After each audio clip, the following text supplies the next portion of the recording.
الفنانة ميار الببلاوي اتصدرت الترندات في مصر كلها، وده بعد ما كشفت إنها اتجوزت شخص واحد 11 مرة، ووصل بيها الحال إنها بتقضي ليلتين مع كل راجل وبعدها تتطلق منه وتدور على غيره، وبقت عبارة عن مسلسل ملوش نهاية مع الجواز والطلاق.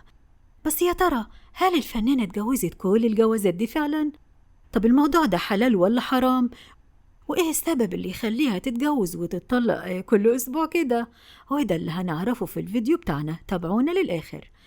الحكاية بدأت مع برنامج العرافة للإعلامية بسمة وهبة، واللي استضافت الفنانة ميار الببلاوي، وخلال الحلقة كشفت الفنانة عن طلاقها 11 مرة من نفس الزوج. أيوة اللي سمعته ده صح، ميار الببلاوي اتجوزت شخص واحد 11 مرة، وهو نفس الشخص اللي مرتبطة بيه حالياً. الببلاوي نفت في البرنامج إنها بترجع لجوزها عن طريق محلل، وقالت أنا بتجوز جواز عادي وبتطلق، واتجوزت 3 أشخاص تانيين غير جوزي الأول اللي رجعت له 11 مرة وهي دلوقتي معاه. والحكاية ما وقفتش على كده وبس، لأ، دي الفنانة ميار كمان اتكلمت عن الحجاب وقالت اللي تلبس الحجاب وتقلعه مرتدة من وجهة نظري. طبعا التصريحات دي قلبت مصر كلها على ميار، والناس كانت بتسأل ازاي واحدة ترجع لطليقها 11 مرة، وهو الجواز يعني والطلاق بالنسبة لهم لعبة ولا ايه؟ كل يوم يتجوزوا ويتطلقوا، وشوية يسيبوا بعض وتروح تتجوز غيره، وبعدها تتطلق وترجع له، والموضوع يتكرر مع زوج جديد.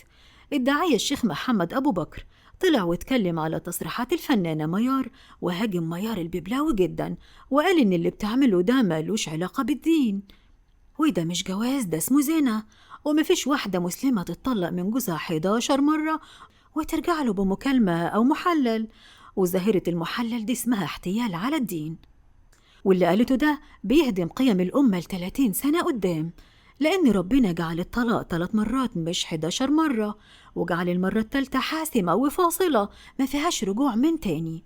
الفنانة اللي اتسحبت من لسانها مع بسمة وهبة وقلبت مصر كلها عليها، طلت علينا في بث مباشر في حسابها على الفيسبوك، وأول ما بدأت اللايف هاتك يا عياط، لدرجة إنه أغمى عليها في آخر اللايف.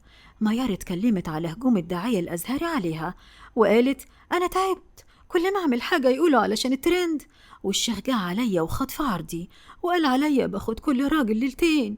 والموضوع بدأ من حلقة بسمة وهبة، وأنا ابني ما بيكلمنيش من ساعة ما الحلقة طلعت، وكل الناس عمالة تقطع فيا وفي عرضي، وأنا مش عايزة أقول لكم كمية المونتاج اللي اتعمل في الحلقة علشان تظهر بالشكل اللي انتوا شفتوه ده.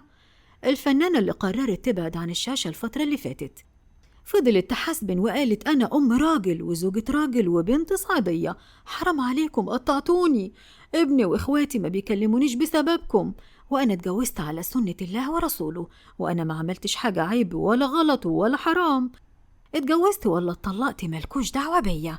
الفنانة ميار الببلاوي اتصدرت الترندات، واللي ما كانش يعرف حكايتها عارفها خلاص دلوقتي، والكل بيسأل ازاي واحدة تتجوز نفس الشخص 11 مرة، وازاي كمان تتجوز 11 مرة من الأساس، ولسه ياما هنشوف في مصر، خليكم معانا.